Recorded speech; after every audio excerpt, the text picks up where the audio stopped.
Al-Hiwar TV and many others. So thank you very much for everyone. Now, to the main part of today. First of all, my name is Anas Al-Tikriti. I'm the CEO and founder of the Cordoba Foundation, one of the organizers who have signed this press statement that will be given to you very, very shortly. The running order for today is quite simple, quite brief, and that is I'm going to read out the press statement, after which I will open the floor for your questions and answers. With me in the panel today are Lindsay Taylor, who's from Men, representing Men today. She's come all the way down from Glasgow. So thank you very much, Lindsay, for making it to London. Rubina is a victim of Islamophobia and Islamophobic attack. So Rubina, it's a great pleasure having you. She's a teacher and a community activist. And also we have Ahmed Zaidi, who's the president of the Muslim Association of Britain. We will be joined imminently, I am told, by someone who's representing the Nigerian Muslim Association. As soon as they arrive, I will introduce him or her. I'm not entirely sure who it will be. But that's the panel. So basically, I'm going to be reading the press statement, after which I will be opening the floor for questions and answers, and we'll agree on the format of how that takes place. So without further ado, and for immediate release, this press conference is organized by the Islamophobia Action Group. This is a group that has a number of Muslim organizations as well as community leaders who have come together in order to address this issue that is the topic of today, the concern of millions up and down the country, the reason why we have so much issues that are going on our streets up and down the country. And the press statement that was signed by 80 organizations and community leaders will be with you after I read the statement, and it is: in light of the recent far-right riots, 80 Muslim organizations and community leaders have come together to demand immediate and concrete action from the government to tackle the growing threat of Islamophobia. The alarming rise in hate and violence towards Muslims has exposed the dangerous normalization of Islamophobia in society, which fueled these attacks. The situation is critical. We call on the government to take the following urgent actions.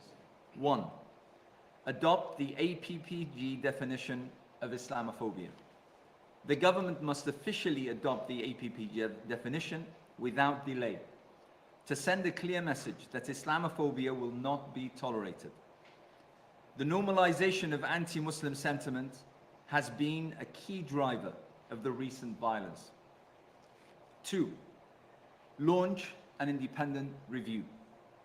An independent investigation into far-right activities is urgently needed, focusing on the role of social media platforms, mainstream media, and political narratives in perpetuating hate and Islamophobia.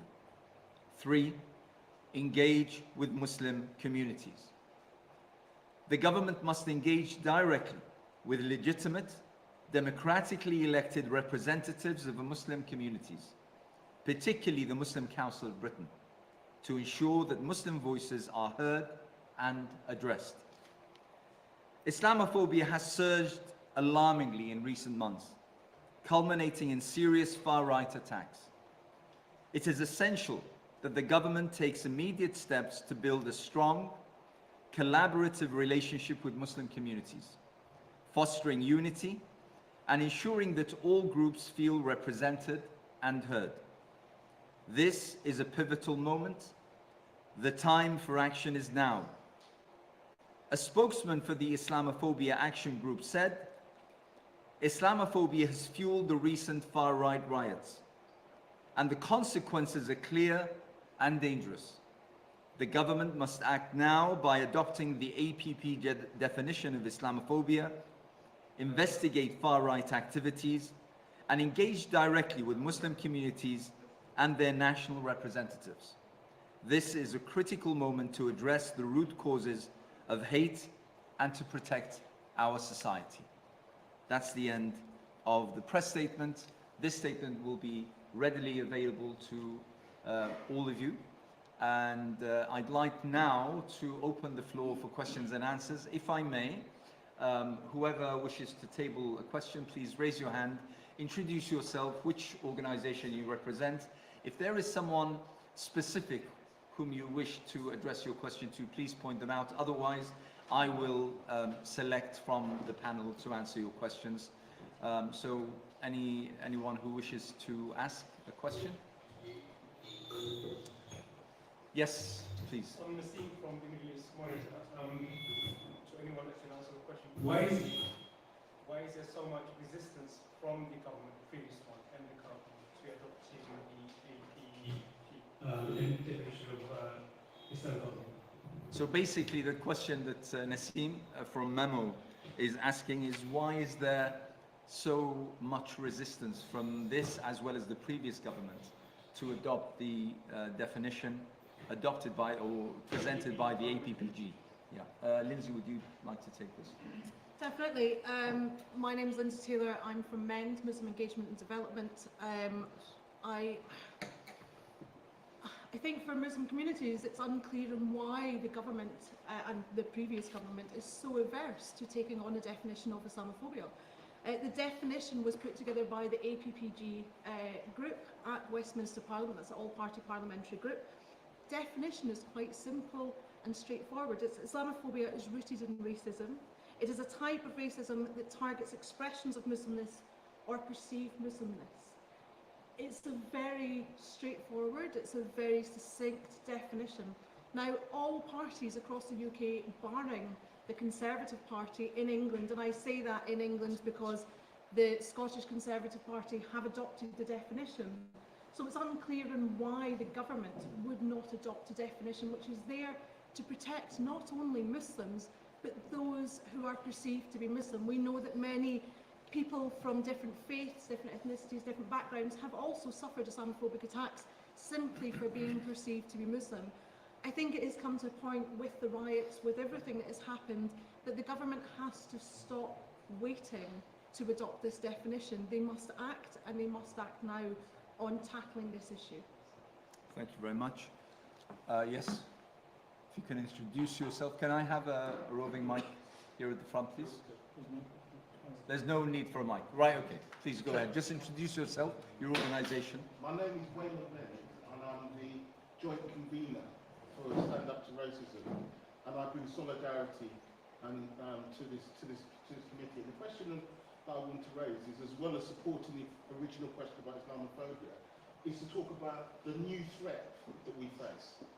Does the panel agree the rise of reform and Farage in Parliament? We've had fascists and racists before, but they've never been legitimised by Parliament.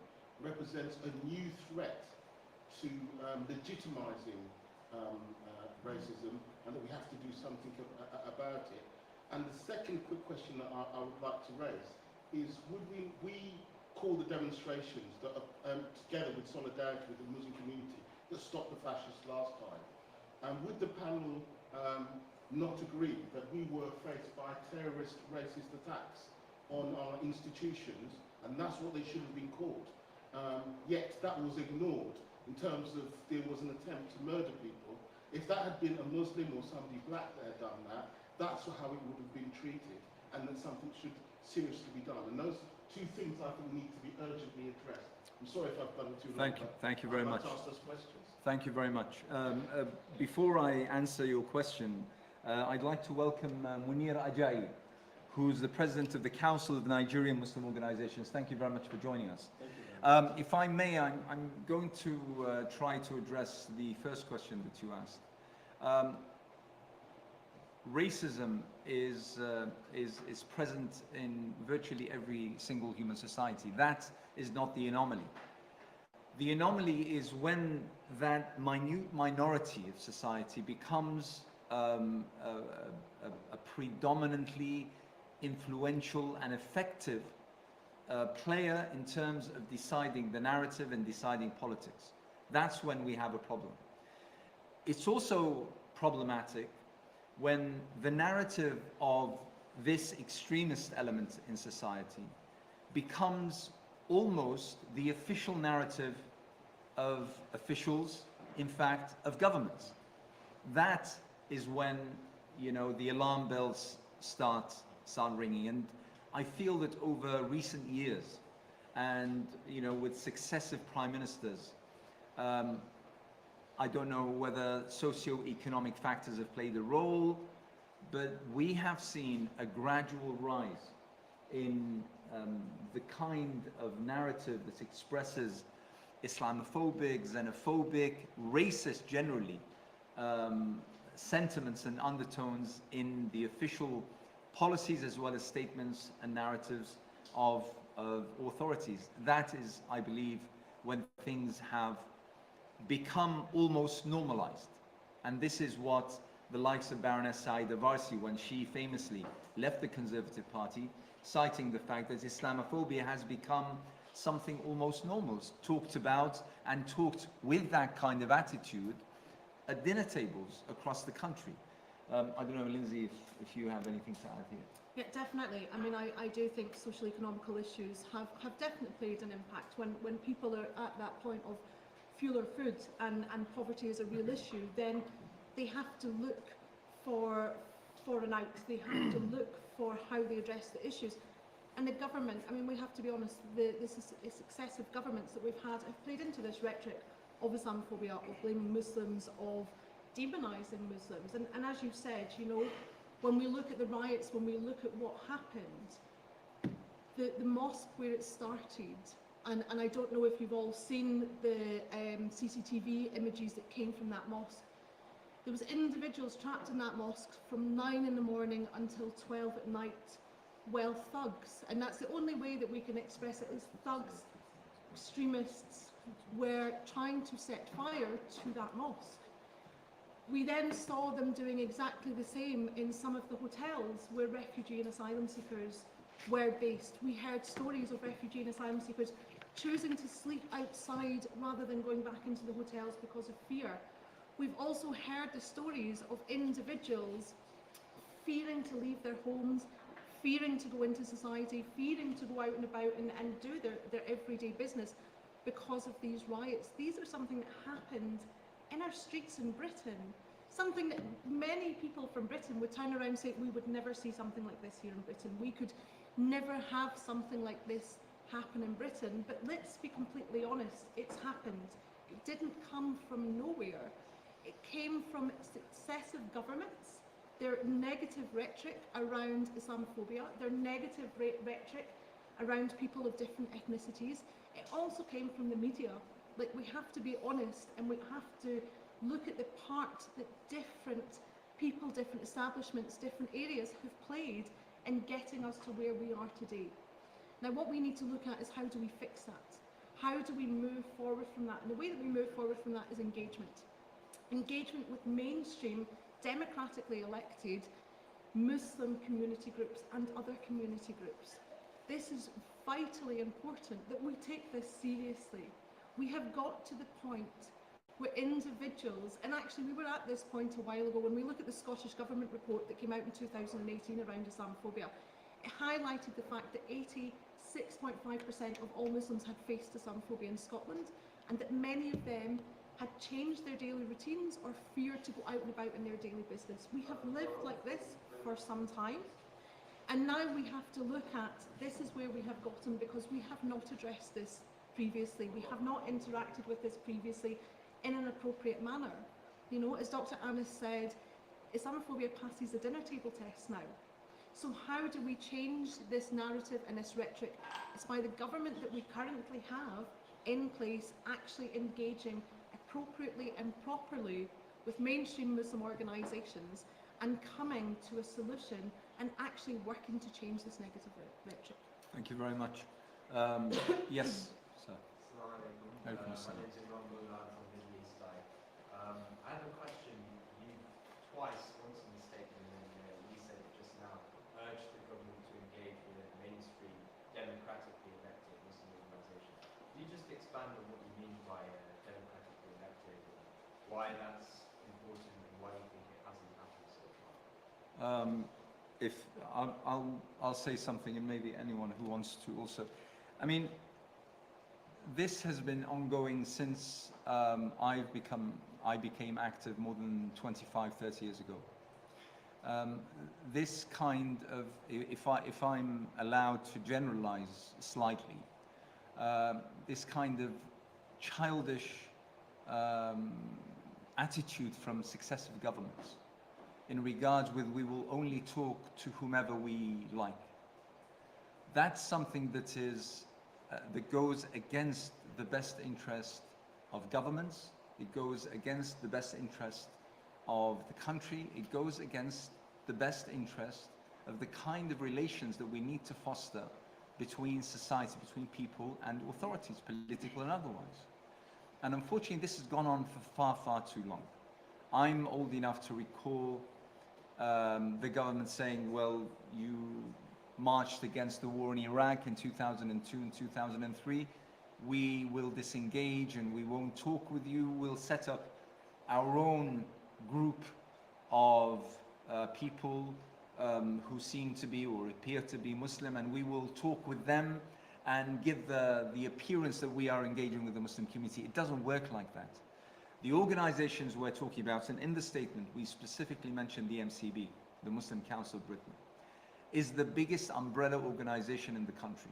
It's a democratically representative organization. And every 2 years, you know, there's an election call, there are AGMs, and it's just like an organization ought to be run.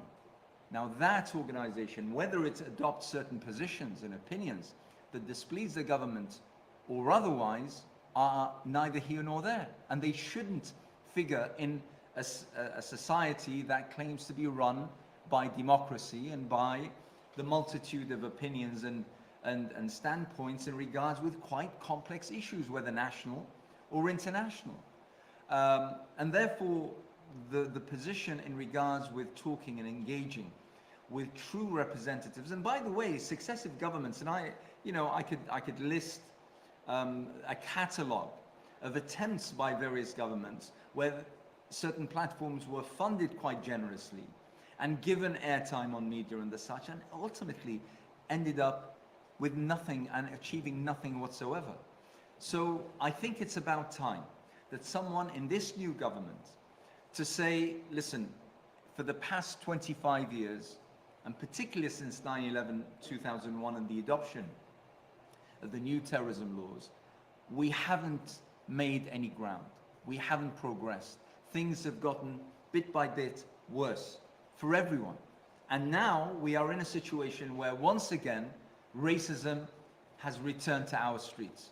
That's something that needs courage and needs principle on behalf of our government to say, we have had enough, we've tried everything, we need now to go back to what everyone understands, and that is the Muslim community electing through its various organizations and platforms, electing its representatives in order to present their interests and to speak to authority.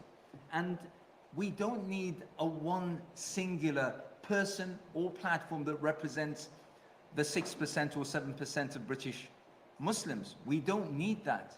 What we do need is a government that is brave enough and that is principled enough to see that Muslim views are just like everyone else's views. They are varied, they are different, but they are important and relevant. And to shut them off and say, I'm just going to disengage, is to the detriment of governments, not to necessarily to the detriment of the Muslim community itself. I don't know if anyone wants to come in on that. Okay. Yes. James Goldburn, Sky News. What engagement, if any, have you had from the new Labour government since the riots have taken place? And secondly, if you touched on social media in the independent review, clearly that played a big role in what we've recently seen.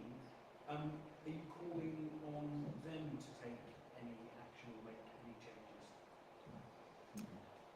So far we haven't had any official or real engagement with the UK government, and I think, and I say the UK government because I am based in Scotland, and I think it's important to differentiate, because the Scottish government, as soon as the riots happened, actually the First Minister in Scotland called a meeting with Muslim individuals who represent different organisations to come together to talk, and we haven't had many issues up in Scotland, but he wanted to make sure that he was getting ahead of any issues, making sure that he was reassuring the community, and making sure that he was having conversations with the community and different representatives. There has since been subsequent meetings with the First Minister in Scotland. I know that there's been similar actions happening down in Wales and also in Northern Ireland. So I think that's a stark contrast of what we're seeing coming out of Westminster, that there has not been official engagement, there has not been engagement with the Prime Minister, and I think it's really important when a community is being targeted, when a community is being used as a scapegoat for other issues, that actually there should be proper engagement. You know, Muslim Council of Britain, as Muslim Council of Britain, should have invited to Westminster to have these conversations, as should other organisations which engage and work with and represent the Muslim community. So unfortunately there hasn't been any real communication or any real interaction. And sorry, what was your second question again? It was on social media firms and whether you would call for any change in policy for them, given how much of an impact social media had in recent events. Definitely. I mean, MEND as an organisation has always called for interaction with social media and making sure that they are properly regulated and there are proper things in place and that they are addressed. And part of the review that we're asking for would be also to review social media and look at what happened there and how that did manage to fuel the flames in such a horrendous way, where people were stuck in hotels while they were being set alight. I mean, we could see that on the news. On the top floor, we could see individuals standing inside those hotels. We also heard the stories of staff who were in those hotels locking themselves in rooms and barricading the door in order to escape because they feared for their life. So I think it is incredibly important that any review and all reviews that happen include taking social media into account and looking at that, also looking at the media and how the media interacted in those instances as well. If I may just add to this, I think that the recent riots have proven 2 points at least. The first is this need to regulate social media. I mean, the misinformation, unfortunately, that social media is today awash with, the implications are real. The implications are serious. The implication could potentially cost lives. And this is how seriously we should approach this particular issue. The second is that the statements that are sometimes flippantly issued by people in authority, people whom people look up to, trust, listen to, hear out and the such, and act based upon what they hear, they matter. These things matter.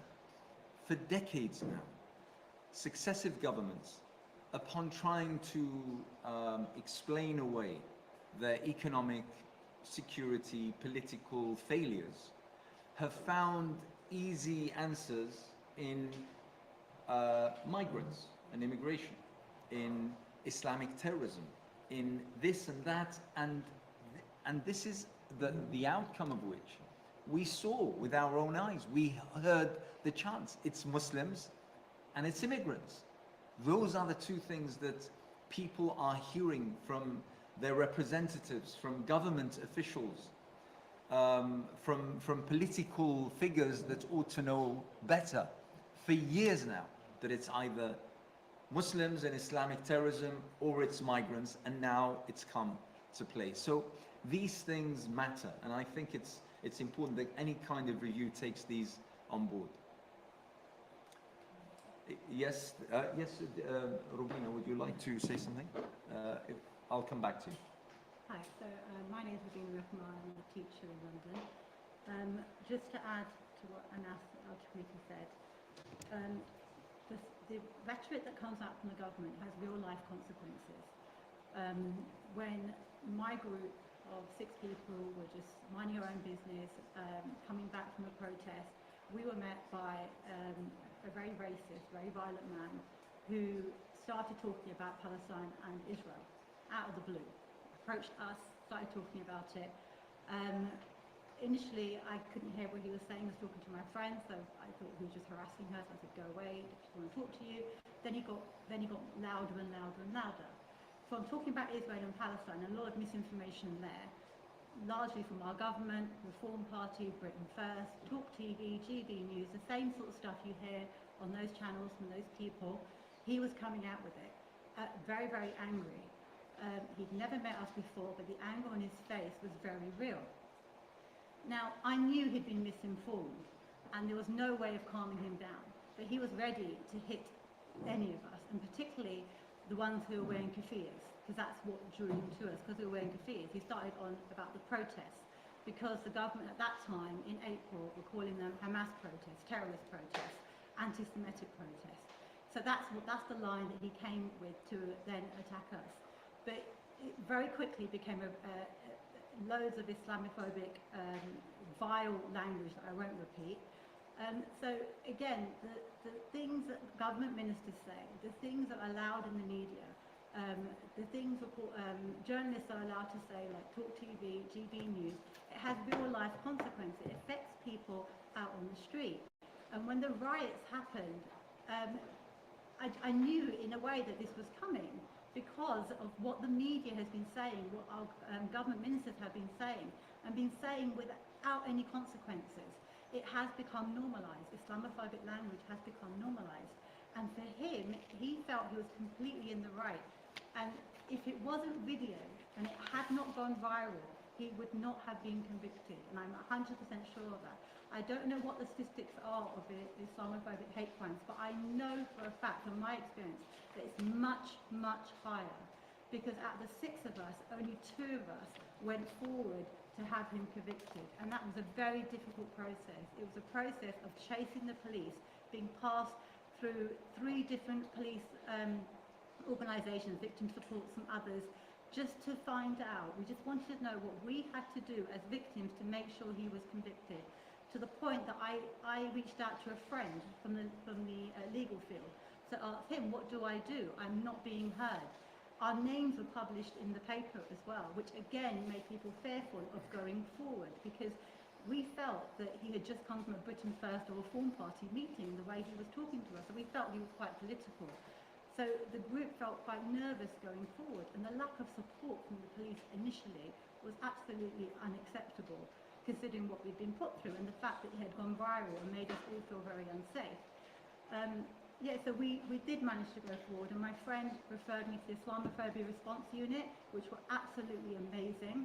They helped me bring it up to the CPS. The CPS transferred it to the Met Hate Crime Unit, and the Met Hate Crime Unit were absolutely brilliant at dealing with our case. They listened to us. We got a victim support statement out, which we wouldn't have done because we didn't know what to do because of the lack of support from the police. And Tell Mama appeared in court on our behalf as well.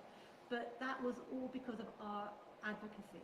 We didn't get the help that we needed. And there are laws in place to convict these people, but they're just not taken seriously. The government ministers aren't taking Islamophobia seriously. Police will not take it seriously. Victim support will not take it seriously. The media will not take it seriously.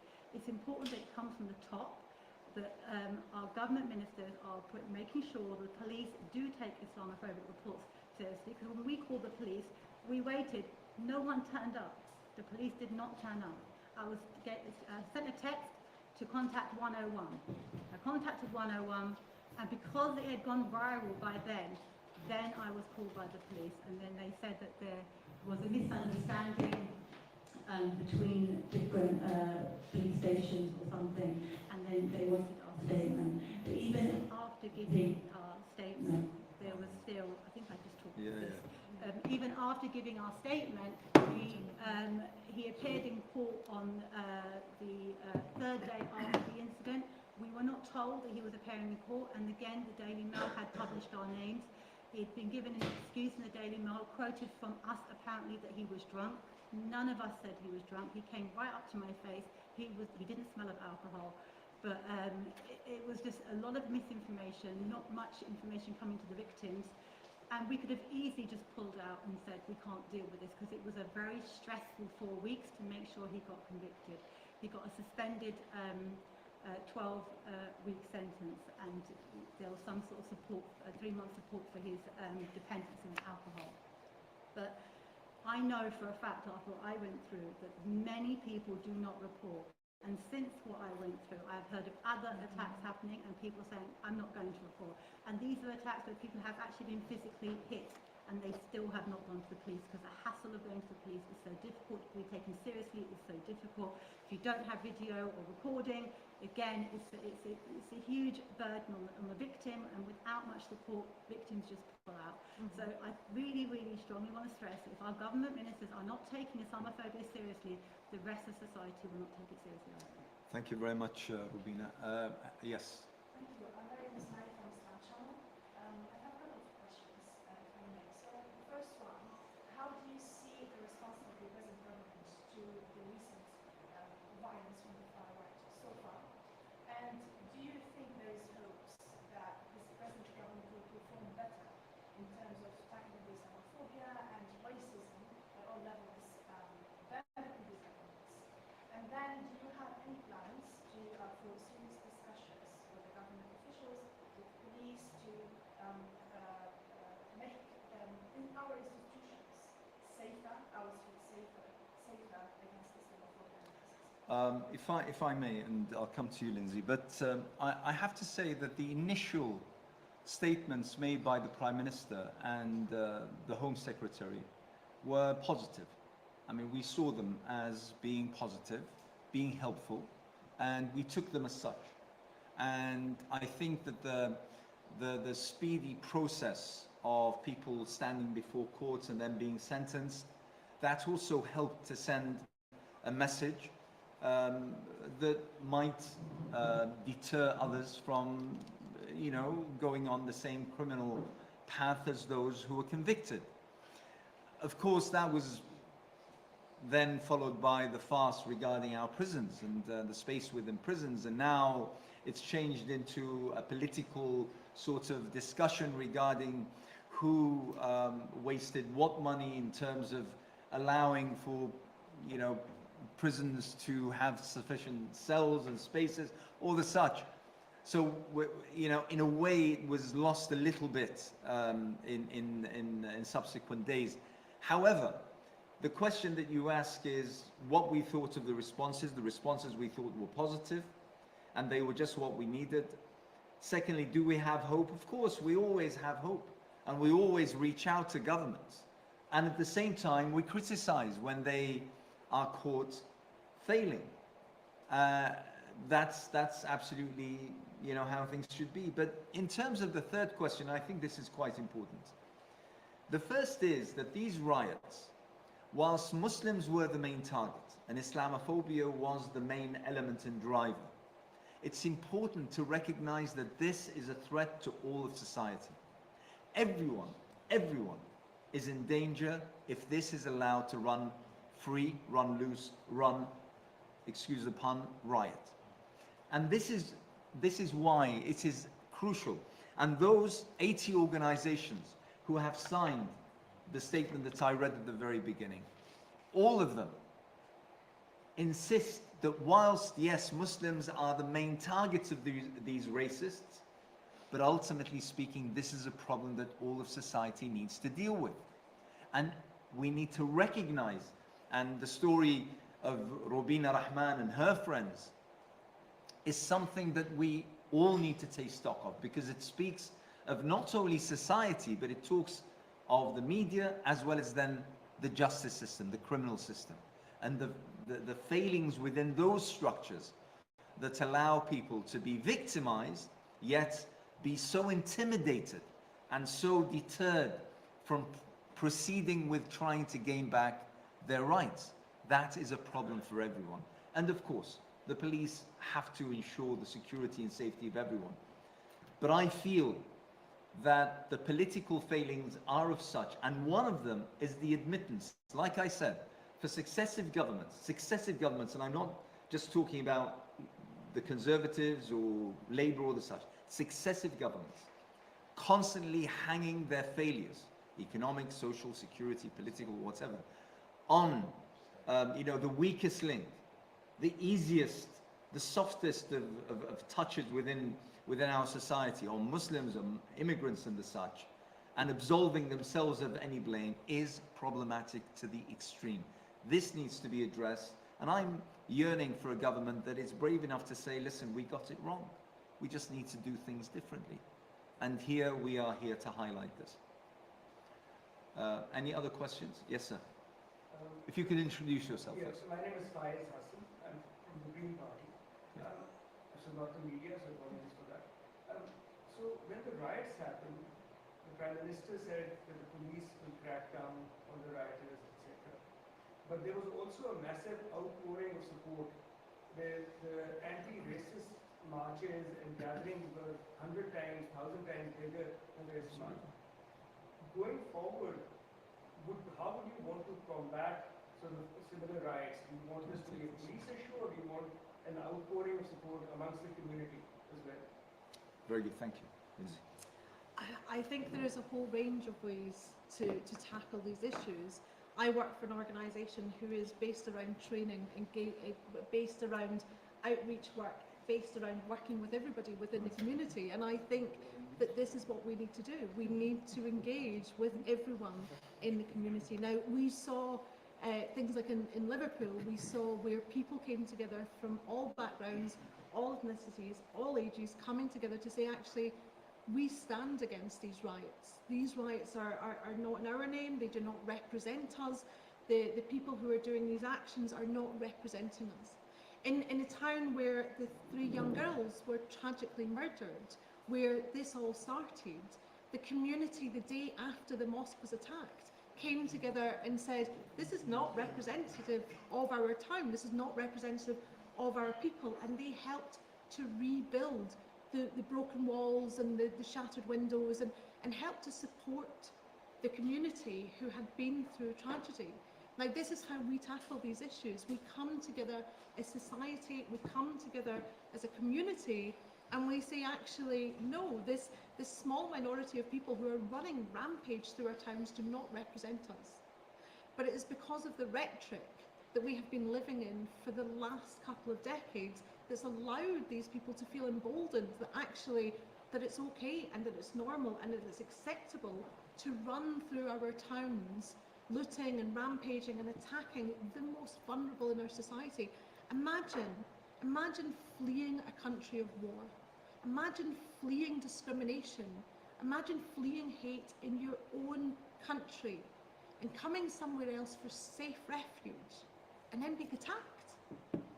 Being in a building that's being set fire to, being in a building where people are breaking down the doors. Imagine being in that. You can't even begin to imagine how that must feel. We have a duty for individuals to safeguard them, to support them, and to make them feel protected. Not to allow thugs to run around the street and make people feel nervous. I know of so many stories of people who don't want to go out, they don't want to leave their homes. And this is men and women. They don't want to go about their everyday business because of what has happened. But I also hear stories of solidarity. I hear stories of support. I hear stories of people, you know, coming together, taking actions. I saw the pictures of one or two thugs standing in a street and thousands of individuals standing saying, we don't stand for this. They were not violent. They were not intimidating. They were not scary. They were there to say, we stand in solidarity with minorities. We stand in solidarity with Muslims. This is what we need to see more of. We need to see the fact that mainstream society, we need to see the government, we need to see civic society coming out and saying, we stand in solidarity against hate. I think it's you know, one thing about Britain is that which you've just described, the fact that the overwhelming majority of society know right from wrong.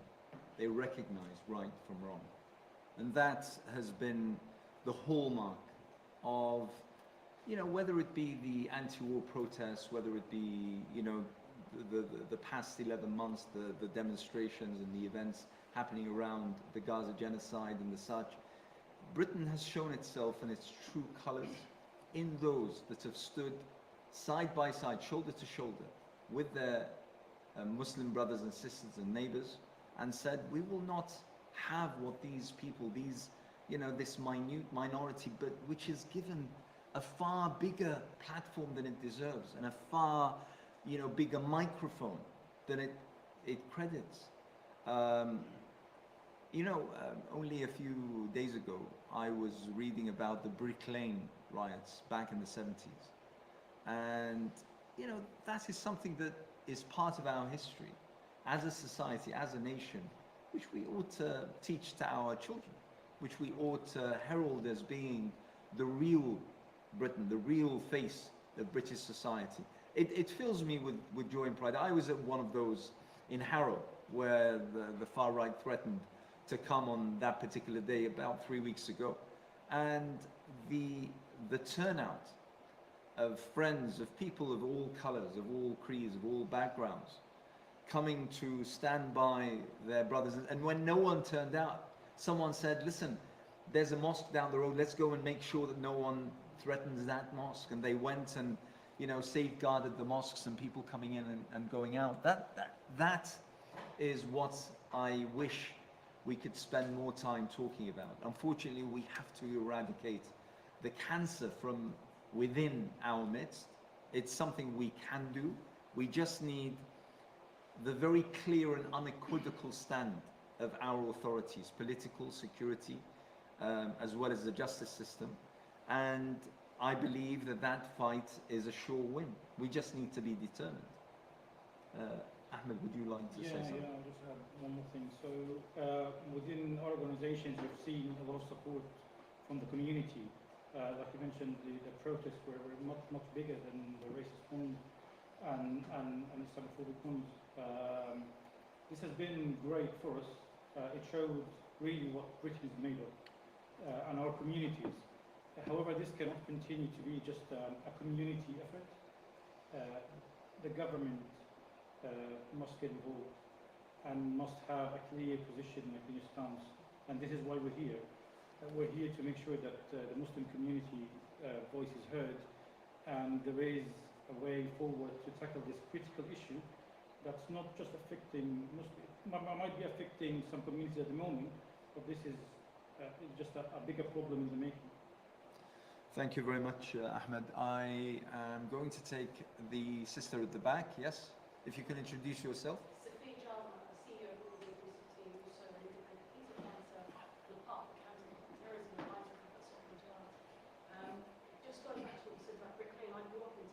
Yeah. Times in a weekend where we weren't allowed to go out because we knew that the BNP were out, and so it was a safety issue. I think definitely as a Muslim, hijab women face challenges, and definitely the impact that this has had in terms of trauma, being a whole trauma, but also knowing that we could not go certain areas of the UK during this period of time, and also we know that it really highlighted what I would only call an iceberg. There's a deeper problem. What we saw, I guess the deeper problems, what's happening around the world, the government and the institutional problems that we have.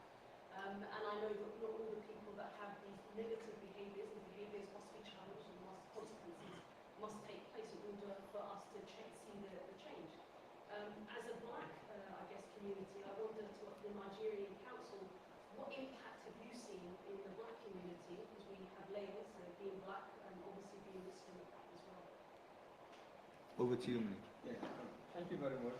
My name is Munir Ajayi. Extraction of the Nigerian Muslim under the aegis of MCB. Yeah, a lot of issues in the community comes up, and we struggle many times to see how much is being addressed about all the fallouts in terms of maybe attacks or a lot of abuses here and there. But I think what we've done in the local borough, especially in the Greenwich and maybe Christian community, we've tried a lot to see how we can engage the authorities there. And of course, they've been very supportive in a way. And we cannot,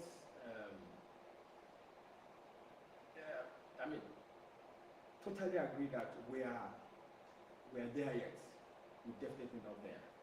A lot can still be done, but we have pockets of these issues around that is drawing concerns to us. I mean, and if you ask me, I'm just like my co-panelists here have addressed.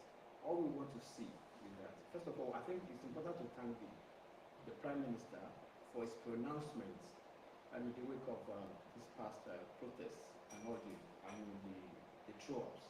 But what can still be done? I mean, it's a new government, it's a new time, and a new moment. And I think for the government to enjoy this engagement and kind of togetherness and diversity which Britain professor, which we all believe in, it is important to plow back, look back, and then engage especially the Muslims, and then through the MCB, if sessions like this are being organized, I'm sure they're also listening to us now, they can see how pained we are as Muslims. And so as a part of the bigger community, we want to see much push into this engagement continually, for that matter. Thank you very much. Thank you. Yes, the gentleman there at the back, and we'll try to wrap up in a few minutes' time. Yes, please. Introduce yourself first. Yes, my name is Mustafa Ahmed. I'm representing Muslim Association, Muslim Community Association. It brings me the memories back in the early 80s. I grew up in Homeless, like my sister. The BNP used to come down, Brick Lane, marching. It was called National Front. Yes. And used to come out and protesting. It was the whole community that used to come out. But my question is to Sister Rina Ahmed.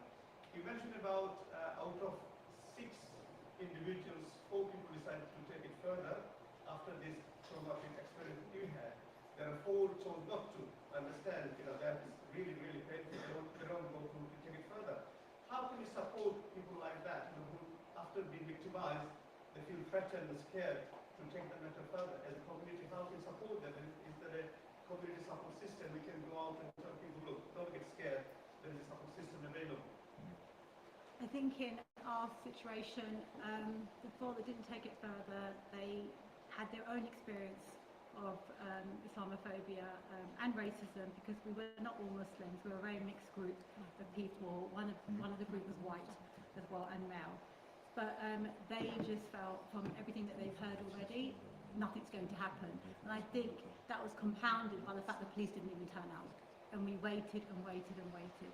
And then the text message, call 101, we did that, and then we all went to the police station the next day to write a statement. It was not taken seriously, even though by that time it had gone viral. They didn't know why we were there. We had to explain what had happened. And then we just left feeling really disheartened. And again, people saying, why are we bothering? They're not going to do anything. But my experience on that day was, I just felt that he was capable of doing some serious harm to someone.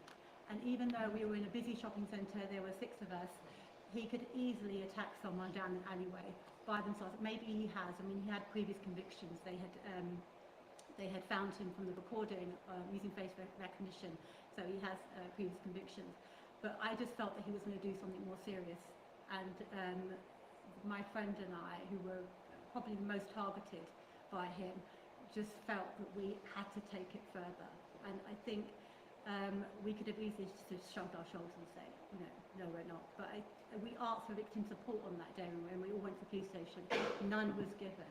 I think a lot of it has to do with government ministers taking it seriously, and then the police then taking it seriously, and not having to wait for a video to go, a recording to go viral before, police have pressure put on them to take it seriously. Thank you, Robin. Lindsay? There's the Islamophobic Response Unit. So I think they were brilliant. Yeah, the Islamophobia Response Unit is an organisation that was set up to support individual victims of Islamophobia. In the last 12 months, they have recorded that Islamophobia has increased by 365%, and that is not going down. That's a statistic of people who are reporting, and I think the sister has highlighted only 2 out of the 6 reported, And this is what we need to think about, is the fact that if Islamophobia has gone up by 365%, how many are not reporting? How many are not actually going to the police because they don't feel they'll be taken seriously, because they don't feel that something will happen? I would encourage anybody who is the victim of any form of hate crime, report it to the police, because if they don't have the stats, if they don't have the numbers, then actually they can't deal with it in the same way. But also, the police's job is to find the individuals who have committed a crime against you. It's really important that we do report, because hopefully justice will then be served. There's also organisations like MEND and MAP who are also there working on Islamophobia and tackling the issues. There have been instances up and down the country where MEND has responded to those instances, supported community members, supported individuals, and made sure that the police take it seriously, made sure that organisations take it seriously, and actually help the victim throughout the whole process to make sure that there is some form of justice is served at the end of the day. But that's not the way it should happen. We shouldn't have to have organisations there to ensure that justice is served. We shouldn't have to have organisations that are there to say to the police and to say to figures of authority, actually this is Islamophobia, this is a real issue and you must take it seriously. The police should be doing that automatically. The government should be doing that automatically. They need to work harder to ensure that it's taken seriously and to actually interact with the victims of Islamophobia. I heard a story recently about the riots that had happened previously, things like Brick Lane and so on. There was an individual who had moved from England to Scotland in order to escape those riots. They were re-traumatised by what was happening now. And this is what we need to remember. When Muslims are facing Islamophobia on a daily basis, we're creating a community who are continuously traumatised by what is going on around us. The fact that what has happened in the last couple of weeks, in the last month, the riots, has meant that we have a community who are being re-traumatised to a horrendous degree. We need to think how that's going to affect the future, how that's going to affect individuals. But it's not just Muslims who are being traumatised. We have all lived through this. We have lived through the riots now, and we have lived through the previous riots. We need to do more within our society to bring this to an end. Thank you very much. The last question I'll take from the lady. Yes. If you can introduce yourself. Yeah, my name's Athena, I'm from The Independent. I just wanted to ask for a bit more information on the independent review that you guys are calling for. Can you expand a bit more on what you hope to come from that, what you hope to come out? I know you said social media, but is there anything else? What we're really looking for is for the government to look into why the riots happened. They didn't, as I've already said, they did not come from nowhere. The riots have come through media, political, civic society, rhetoric that has gone on for decades now. So we want an independent review to look into this, to look into why this happened and how we can work to stop it happening in the future. We want the government to look inward, look at themselves, and look at actually the parts that they can do to change the future to make sure again that this doesn't happen again.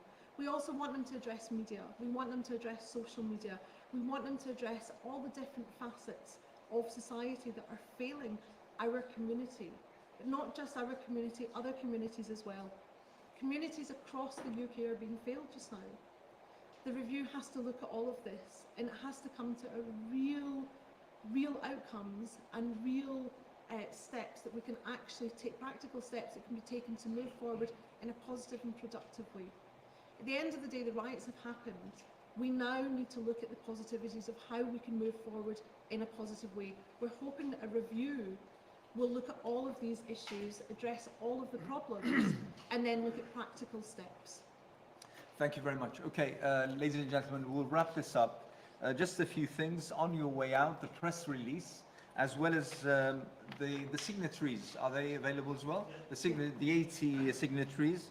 Also, any media inquiries or interviews or the such, please speak to Abdullah Fariq. He'll arrange with either panelists or anyone from the guests today, and look out for the recording of this press conference and follow-up work on the platforms of organizations around here, such as MAB, MEND, the Cordova Foundation, and the others. Thank you very much for turning up today. Thank you.